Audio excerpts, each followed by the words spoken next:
footage via atomfc.com. One Atomweight world champion Angela Lee recently had her first taste of defeat. This unappetizing dish was served up at 1. Enter the Dragon in Tokyo in March when, after 4 frenetic rounds of action, she was stopped by a volley of fifth-round strikes from one strawweight world champion Xiong Jing. Then, Lee does not plan on having a second serving. Losing sucks, Lee told BJPen.com of her failed effort to snag the strawweight title from Xiong. No one likes to lose. It took a little while to get my head straight after that. But I was able to look back on it and kind of view it as a lesson that's going to serve a greater purpose. I needed to take this loss now in order to enable me to grow even further as a martial artist. So yeah, I'm grateful for it, and I've been training harder than ever. I'm very motivated to get back in there and just tear it up. While it was Lee's soul-searching that allowed her to find her focus and motivation again, watching her brother Christian swipe the one lightweight world title from Japanese legend Shinya Aoki in May certainly didn't hurt. "Oh, I'm so proud of Christian," she said of her brother's inspiring title win. "It's been a long time coming for him, and the way he won that fight, coming back from adversity and finishing it in the devastating way he did, I just couldn't be happier for him, and I hope he enjoys his time right now. I know he's going to be a great champion. He's gonna stay champion for a long time." Although Angela Lee failed to claim the strawweight belt from Xiong Jing in Tokyo, she is still the proud owner of the one atomweight strap. That being said, she has decided to stick to the strawweight division for her next fight, which will pit her against Brazilian Jiu-Jitsu specialist Michelle Nicolini at 1 Masters of Destiny on July 12 in Kuala Lumpur, Malaysia. Ahead of this fight, she is tremendously excited for the opportunity to get back on track with a huge win. "I'm very excited for this fight," she said.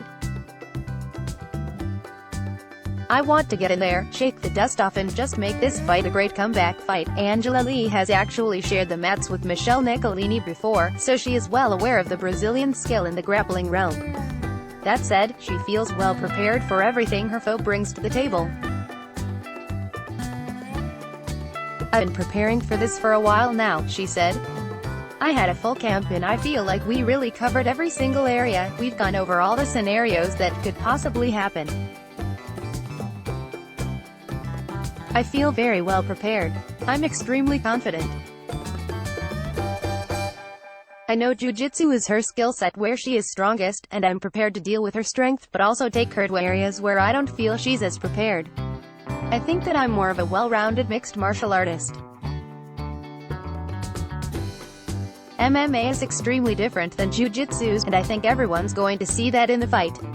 Whether the fight unfurls on the feet or on the mat, Lee will be hunting for a big finish for the duration of the bout. She views an emphatic finish as the perfect way to wash away the memory of her loss in Tokyo.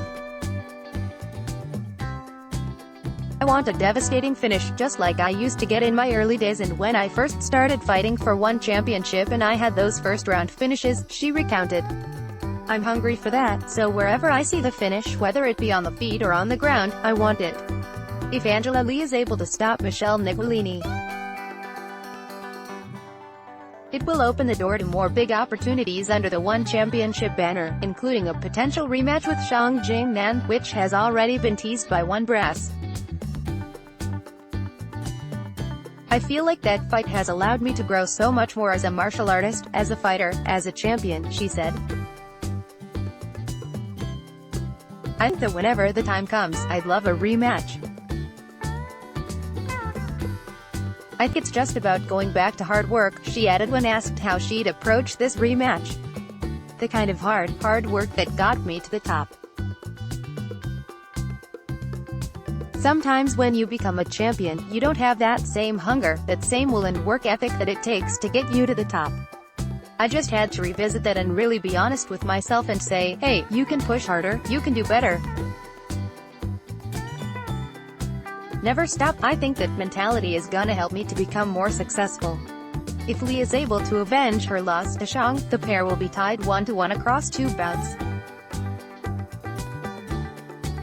Yet Lee plans on winning this prospective second bout so decisively that there's no need for a tie-breaking trilogy fight. "I'm hoping to make sure the next time I fight her it's going to be decisive," she said. "I'm training hard for that and I'm sure that fight will happen in the not-too-distant future." Image, One Championship. While Angela Lee is gearing up for a strawweight fight with Michelle Nicolini and keen for a strawweight title rematch with Xiong Jing, she has not forgotten about her Atomweight title. She says she intends to defend that belt by year's end, by which point there will hopefully be a clear-cut top contender waiting for her. "That is the plan," she said. "I'm always staying ready. I'm keeping my eye out for who the top contenders are at Atomweight, but as of right now, there's not really anyone I can put a name on, so yeah, I'm just waiting. And while I'm waiting for the next top contender in the Atomweight division, I want to stay busy with Strawweight. So that's the plan." One Championship has recently signed a host of high-profile free agents, so it's very possible that some of Lee's upcoming opponents could come from outside the organization. In fact, UFC flyweight contender Paige VanZant recently suggested that she intends to test free agency after her next UFC fight. Should VanZant end up in One Championship alongside fellow UFC alumni like Sage Northcutt and Demetrius Johnson, Lee says she'd leap at the chance to welcome her. "I would love that matchup," she said. "I would welcome it with open arms for sure." Whatever the case, Angela Lee has plenty of exciting options on the horizon, and spurred on by the unpleasant taste of defeat, she seems to have all the focus and motivation to pass the tests that lie ahead, from Michelle Nicolini to Xiong Jing and onward. This article first appeared on BJPNN.com on June 27, 2019. Let's block ads. Why?